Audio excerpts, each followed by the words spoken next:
자, 그 턱에서 소리가 나는 분들이 많이 계신데 이제 그런 경우에는 이제 어떤 병인지 하나씩 설명해 드리도록 할게요. 먼저 입을 열고 닫을 때는 여기가 귓구멍이에요. 귓구멍이고 귀가 있고 턱 관절이 앞쪽에 여기 있는데 아래턱에 붙어 있어요. 아래턱에 붙어 있고 여기 노란색으로 보이는 게 이제 턱 디스크라고 부릅니다. 턱 디스크. 그 입을 벌릴 때는 한 1, 2cm 정도까지, 2cm 정도까지는 그냥 이렇게 열고 닫는, 여닫는 운동을 하는데 그것을 접번 운동이라고 해요. 접번 운동 또는 이제 경첩 운동이라고 하죠. 경첩이라는 게 이제 문을 열고 닫을 때, 방문 열고 닫을 때 그 걸쇠를 말하는 거죠. 그래서 그 거는 부위를 이제 그렇게 부르는데 단순한 이제 접번 운동을 하다가 입을 크게 벌리게 되면 이렇게 크게 벌리게 되면 여기 턱이 빠지면서 이제 앞쪽으로 나가게 되잖아요. 그것을 활주라고 불러요. 활주 운동, 슬라이딩, 활주를 한다. 근데 이 턱 관절은 같이 이제 디스크라는 게 같이 움직여야 되는데 만약에 턱 디스크가 전방으로 빠져 있다고 하면 접번까지는 잘 되는데 여기서 턱이 앞쪽으로 나가면서 이게 활주가 되는 데는 장애가 됩니다. 그러니까 방해가 되겠죠. 그래서 잘 안 벌어진단 말이에요. 그래서 잘 안 벌어지는 거를 이제 과두 벌림이라고 불러요. 과두 벌림. 과두라는 게 뭐냐면 아래턱에 붙어 있는 여기 길다랗게 생긴 것 있죠. 요 뼈 이 가지를 콘다일이라고 부르고 콘다일을 과두라고 부릅니다. 요 앞에 있는 거는 코로노이드 프로세스라고 부릅니다. 코로노이드 프로세스. 그래서 우리가 귀에서 보면 귀에서 전방에 한 3cm 앞에 그리고 1cm 밑에를 보면 여기 온폭 들어가는 데가 있어요. 이렇게 온폭 들어가는데 귓구멍에서 3cm 앞에 1cm 밑에 보면 온폭 들어가는 데가 있는데 이 자리를 이렇게 한 번씩 이렇게 마사지를 해주면 되게 좋습니다.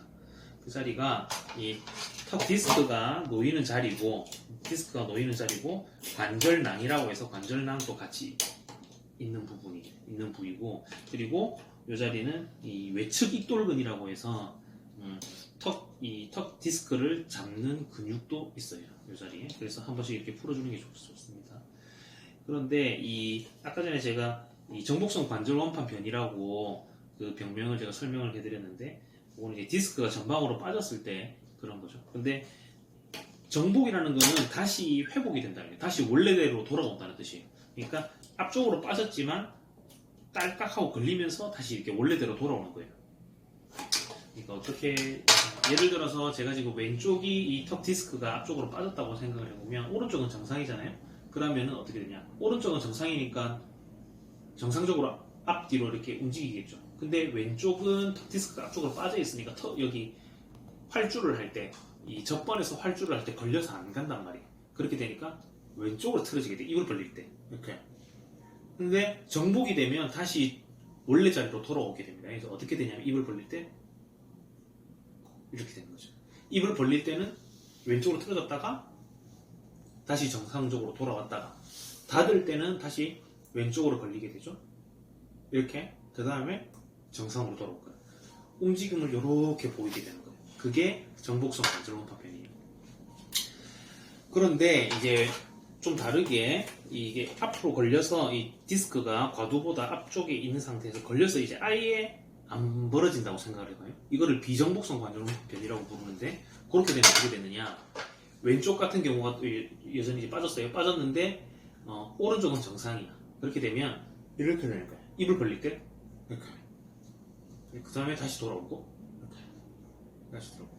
그래서 이런 거를 이제 L 디플렉션이라고 해요. L 디플렉션. L자형, 그 영어 L자 스펠링 알죠? L자처럼 아예 틀어졌다가 다시 돌아온다 이 말이지. 원래 자리로는 안 돌아오고 이렇게 됐다가 다시 정상으로 돌아오는 거를 이제 비정복성 관절 원판 변이라고 보고, 아까 전에 제가 이렇게 설명드린 거 있죠. 정복성 관절 원판 변이. 이게 원래 가운데로 입이 틀어졌다가 가운데로 벌어졌다가 가운데로 갔다가 다시 왼쪽으로 갔다가 오른쪽으로 돌아오는 거, 이 중심축으로 돌아오는 거.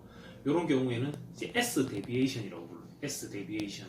운동 양상을 S자 형태로 이렇게 틀어졌다가 다시 돌아왔다가 다시 이렇게 돌아왔다가 왼쪽으로 틀어졌다가 다시 정상적으로 돌아온다. 그렇게 해서 S 데비에이션. 그러면 이거를 치료를 하려면 어떻게 해야 되느냐?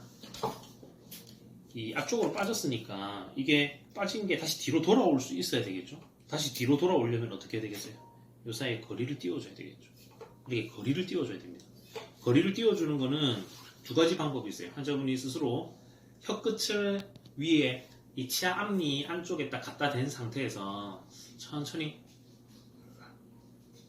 떼지 않고 각 벌려주는 거예요. 그럼 다물어주고. 요거 이제 스트레칭 방법인데, 스트레칭을 해주면은 턱 관절이라든지 이런 부분에 과도원판 복합체가 있는 이 부위 TMJ 조직에 좋습니다. 그리고 두 번째 방법은 이 장치를 쓰는 거예요. 요 치아 사이에 이렇게 노란색으로 보이는 게 이제 장치인데, 장치를 끼게 되면 어떻게 됩니까? 장치를 끼게 되면 여기도 같이 벌어지게 되죠. 공간이 생기잖아, 그죠? 공간이 생기니까 얘가 다시 뒤로 원래 자리로 돌아올 수 있게 되는 거예요. 그렇게 도와주는 거예요. 그래서 실제로는 어떻게 생겼냐면,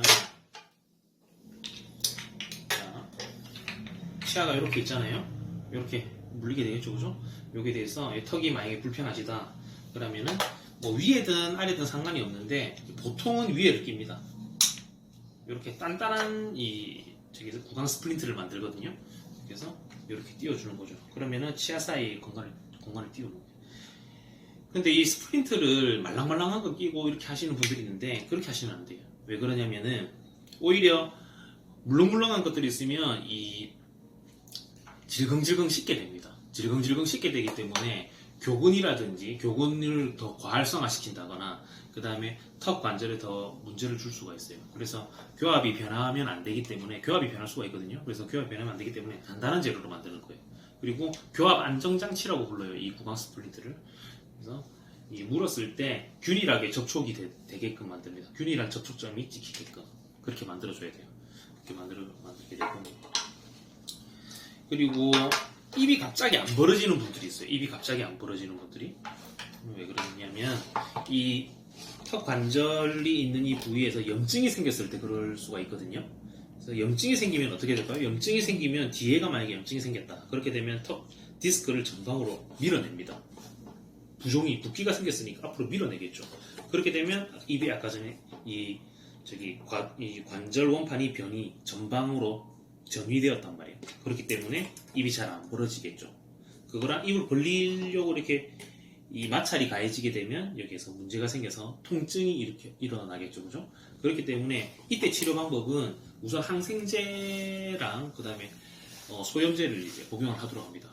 엄밀히 말하면 항생제보다는 소염제가 더 효과가 있는데 염증을 줄여야 되는 거예요. 염증을 줄여서 붓기를 감소시켜야지 얘가 다시 원래대로 돌아올 수가 있습니다. 그래서 한 일주일 정도 약을 드시고, 한 5일에서 일주일 정도 약을 드시고 다시 재평가를 하게 됩니다. 그리고 이게 외상 때문에 만약에 염증이 생겼을 수가 있거든요. 어디에 뭐 턱을 맞았다거나 넘어져서 뭐 턱이 이렇게 틀어졌다거나 그런 경우가 있어요. 그런 경우에는 무리하게 입을 계속 벌리고 닫고 이런 연습을 하시면 안 돼요. 그래서 가급적이면은 고정을 시켜줘야 되거든요. 그 고정을 시켜줄 때에도 장치를 쓰는 거예요. 교합 안정 장치를 쓰면 이 상태로 탁 고정이 되는 거죠. 우리가 예를 들어서 팔다리가 이렇게 부러지거나 하게 되면 깁스를 하잖아요. 그거를 이제 스플린트, 즉 부목이라고 부르는데 고정을 시켜준다. 근데 턱이라는 거는 우리가 항상 음식물을 씹고 말도 해야 되고 하기 때문에 고정을 할 수가 없겠죠. 뭐 여기다가 이렇게 깁스를 할 수가 없잖아요. 그렇기 때문에 이 장치를 딱 끼워서 쓰는 거예요. 그렇게 되면은 이제 편안한 위치로 턱이 그대로 이렇게 유지가 될 수가 있다. 알겠죠? 그래서 오늘 이제 설명드린 거는 이제 관절성 원판 변이 중에서 정복성 관절 원판 변이, 두 번째는 비정복성 관절 원판 변이, 세 번째는 염증성 턱관절 질환. 그래서 염증성 턱관절 질환 중에서 이 뒤쪽에 있는 조직에서 발생되는 거를 원판 후조직염이라고 불러요. 그거를 레트로디사이티스라고 부르는데, 그쪽에 염증이 생기게 되면 먼저 약을 먼저 처방을 한다. 그래서 약을 먼저 드셔본다. 두 번째는 턱 관절 장치, 구강 스플린트를 착용해서 경과를 지켜본다. 이렇게 생각하시면 되겠습니다. 네, 수고하셨어요.